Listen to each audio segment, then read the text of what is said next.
Danes je 1. maj. Markovim staršem ni bilo treba v službo, saj je praznik in dela prost dan. Odločili so se, da bodo pripravili piknik, na katerega bodo povabili prijatelje in prijateljice.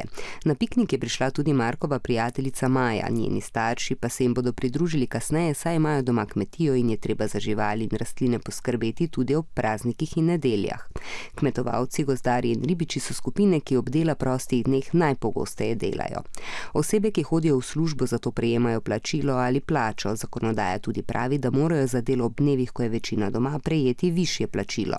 Markova mama je že zjutraj pospravila stanovanje, že dan prej je nakupila hrano, oče pa je pripravil žar. Marko je zadolžen, da pospravi svojo sobo in pripravi mizo.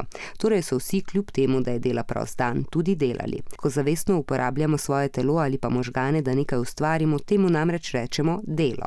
Le da je skrb za naše prebivališče, gospodinjstvo, otroke ali ostarele družinske člane neplačano delo. V Sloveniji več tega dela opravljajo ženske, kar pomeni, da imajo manj prostega časa in časa za plačano delo kot moški. To ni pravična razdelitev.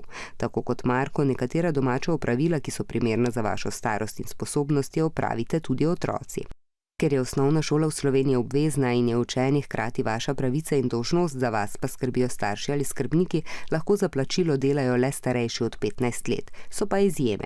Marko si med temi počitnicami, ko bo dopolnil 13 let, zelo želi zaslužiti nekaj denarja, saj bi si rad kupil novo kolo.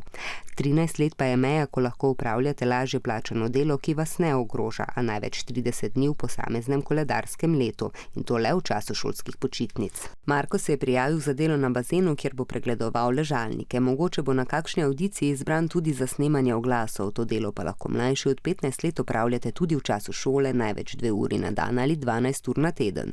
Torej poznamo plačano in neplačano delo. Več neplačanega dela v Sloveniji opravijo ženske, otroci pa lahko delate le pod določenimi pogoji.